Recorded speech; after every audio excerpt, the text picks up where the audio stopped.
Selamat malam jemaat yang dikasihi Tuhan Yesus Kristus. Pada malam hari ini, sebelum kita tidur, mari kita membaca firman Tuhan. Sebelumnya, mari kita berdoa. Ya Bapa dalam surga, terima kasih atas berkat dan penyertaan-Mu sampai pada malam hari ini. Kembali kami datang ke hadirat-Mu ya Bapa, akan membaca dan merenungkan firman-Mu. Biarlah Roh Kudus-Mu yang menguasai hati dan pikiran kami. Dalam nama anak-Mu Tuhan Yesus Kristus, kami telah berdoa dan mengucap syukur. Amin.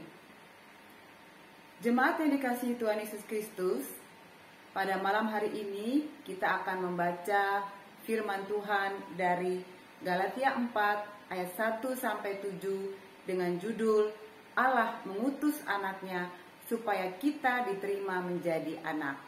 Demikian firman Tuhan di bawah perikop, tak ada lagi perhambaan. Yang dimaksud ialah, selama seorang ahli waris belum akil balik, sedikit pun ia tidak berbeda dengan seorang hamba. Sungguh pun ia adalah tuan dari segala sesuatu. Tetapi ia berada di bawah perwalian dan pengawasan sampai pada saat yang telah ditentukan oleh Bapanya. Demikian pula kita, selama kita belum akil balik, kita takluk juga kepada roh-roh dunia. Tetapi setelah genap waktunya, maka Allah mengutus anaknya yang lahir dari seorang perempuan dan takluk kepada hukum Taurat. Ia diutus untuk menebus mereka yang takluk kepada hukum Taurat, supaya kita diterima menjadi anak. Dan karena kamu adalah anak, maka Allah telah menyuruh roh anaknya ke dalam hati kita yang berseru, Ya Aba, Ya Bapa.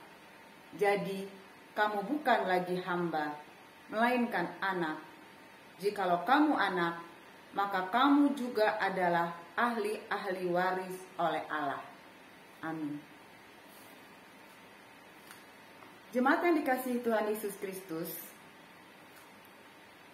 ketika seorang dermawan membangun panti asuhan untuk anak-anak tunawisma, kita akan senang mendengarnya. Namun, kita akan lebih senang lagi ketika orang itu melangkah lebih jauh dan mengangkat salah satu anak itu menjadi anaknya sendiri. Kebanyakan anak yatim piatu sudah merasa bahagia ketika ada yang membiayai hidup mereka. Namun saat anak itu tahu bahwa sang penyandang dana tak hanya menolongnya, tetapi juga menginginkan dirinya, bayangkan bagaimana perasaannya, betapa bahagianya dia. Begitu juga dengan kita.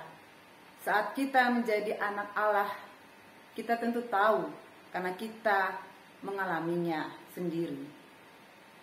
Kita sudah sangat bersyukur bahwa Allah begitu mengasihi kita, hingga Dia mengirimkan anaknya agar kita tidak binasa, melainkan beroleh hidup yang kekal.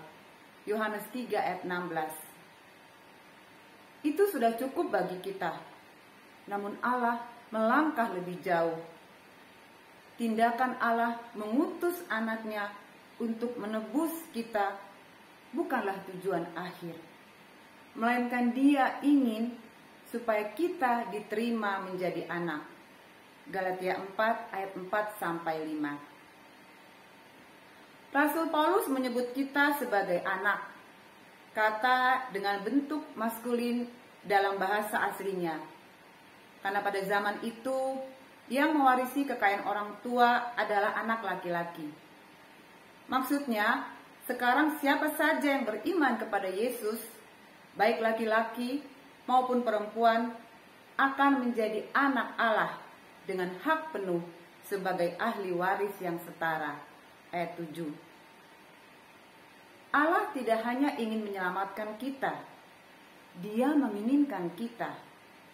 Allah telah mengadopsi kita ke dalam keluarganya, memberimu namanya. Wahyu 3 ayat 12. Dan dengan bangga menyebut kita sebagai anaknya. Tak seorang pun dapat melebihi kasihnya kepada kita. Allah tak hanya memberkati, tetapi juga mengangkat kita sebagai anak. Sebagai anak, kita sangat dikasihi oleh Allah Bapa.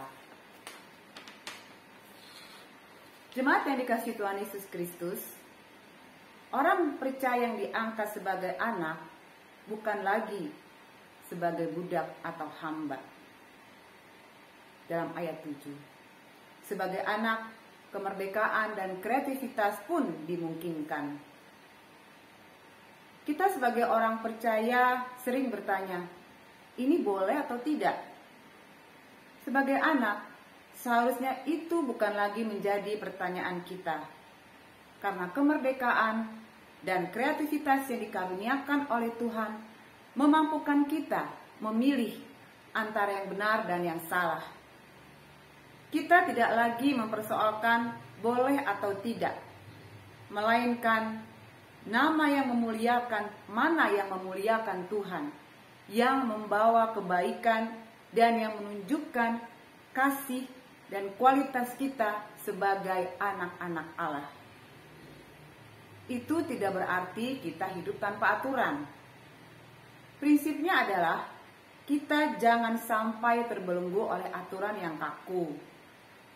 Gereja umumnya memiliki berbagai aturan. Semua hal itu dibutuhkan untuk menata kehidupan bersama warga gereja. Aturan itu jangan sampai berbalik memperbudak kita, apalagi sampai mematikan iman. Namun, kreativitas harus juga dibarengi dengan kepekaan mendengar suara atau firman Tuhan. Biarlah firman Tuhan yang kita renungkan malam ini meyakinkan kita lagi bahwa kita adalah pewaris kerajaan Allah. Asal kita tetap taat dan setia melakukan perintahnya. Tuhan Yesus memberkati kita semua. Mari kita berdoa. Ya Bapa dalam surga, terima kasih atas firman yang telah kami dengar dan kami renungkan. Biarlah Bapa kami dapat mengimaninya, kami dapat berlaku sebagai anak-Mu ya Allah, waris kerajaan, sehingga kami juga dapat dilihat oleh orang-orang di sekitar kami. Kami adalah anak-anak yang setia mengikuti perintah-Mu. Sebentar kami akan tidur dan beristirahat. Biarlah Bapa kami dapat tidur dengan nyenyak, sehingga besok pagi kami bangun dengan kekuatan yang baru. Ampuni ya Bapa semua dosa-dosa dan kesalahan kami. Semuanya ini kami minta melalui nama anak-Mu, Tuhan Yesus Kristus, Tuhan dan Juru Selamat kami yang hidup. Amin. Selamat malam jemaat. Tuhan Yesus memberkati.